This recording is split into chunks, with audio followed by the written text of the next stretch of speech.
Well, there was one final step that I wanted Rowan to take before we even considered venturing into the backcountry, and that was to develop a checklist. Checklists are important because they help us manage complex situations. They can help you manage ones that you don't do very often, or they can also manage ones that we do regularly, where small errors or small oversights might have big consequences, exactly like the backcountry. So, of course, you can get a backcountry day trip checklist off YouTube, off the internet, from G3U, but that was certainly not the point. The point was that I wanted Rowan to identify some of the common problems we might run into, some of the ones that we've run into at the resort, and identify what solutions might be and what we would need to have with us when we didn't have a nice warm chalet or a rental shop or a car or even the ability to exit and leave really quickly. So what were some of the problems that we identified? What were some of the problems we've had skiing this year? What have we forgotten? We've forgotten my pants. Yes, I think you forgot those. We talked about this. They got forgotten. Okay, so forgotten clothing. What else? Have we broken anything? Yeah, a broken binding. Broken bindings, yeah, loose binding screws. And Yeah. so you need to fix things like that in the field, small mechanical issues. What about cold? You remember we've had a couple of cold days at Blackcomb where we had to go in and get hand warmers? Yeah. Can we just go in and get hand warmers if we are not at a resort? Nope. No. So what was your solution to if your hands get cold or your gloves get wet? Bring extra gloves. Absolutely. So that brings up another interesting point. It's a concept called the incident pit. Now, the incident pit is just a graphic visualization of what can happen when things start to go wrong. And the premise is that in the incident pit, if something goes wrong, you're sort of starting to spiral into the top layer of it, and those mistakes are often recoverable. So let's say you get your hands in the snow a little too much, your gloves get wet, your hands get cold. Recovering from the incident pit is putting on nice, dry, warm gloves. Yep. Incident recovered, carry on.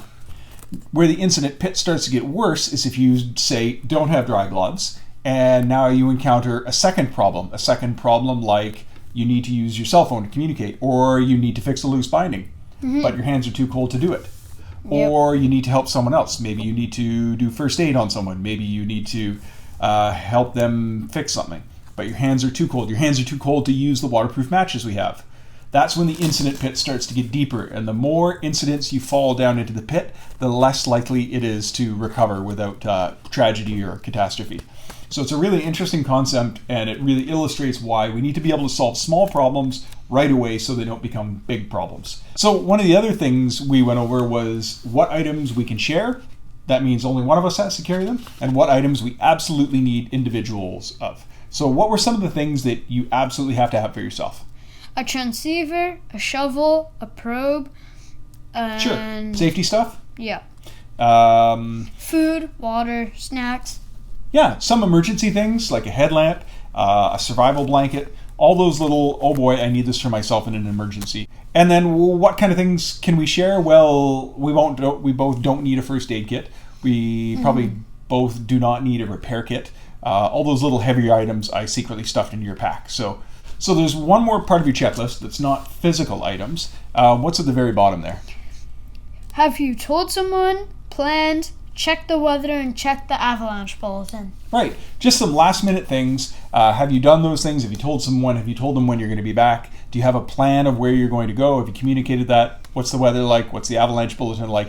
Do they all jive with your plan, the elevations, the aspects, all those kind of things? And so I would firstly say that the point was obviously not to just have a physical checklist that could easily be gathered off the internet. The point was that I wanted Rowan to understand what problems we could run into and what we would need to solve them, and take ownership of what's in his pack and why. So know why everything's there, know what it's for, and know that you don't have an extra pouch of gloves just to fill up space and be a cushion or something, or to sit on while we're having lunch, right? Mm-hmm. The final piece that I would offer to this is it's a little anecdotal tidbit that I got from a colleague. If 3 things went wrong as you were getting ready, or if you were missing something, if something was broken, if you'd forgotten to do something, that was a sign to maybe rethink what we were skiing that day. And the point is not that you can't make it up or fix something, but the point was that you might not have done enough mental preparation for the trip, be in the right mindset. And in this case, it would be maybe a day that we ski the resort. If we get there and we realize we've forgotten this, we didn't fix that, oh, I didn't put batteries in, I didn't put fresh batteries in the transceiver, maybe we're not focused enough to be taking on a challenge like going in the backcountry. So, sort of a little anecdote. 3 things wrong, time to rethink your plans because you're not focused enough to take on a big challenge. With all those things said and done, it was now time for us to do our first adventure into the backcountry.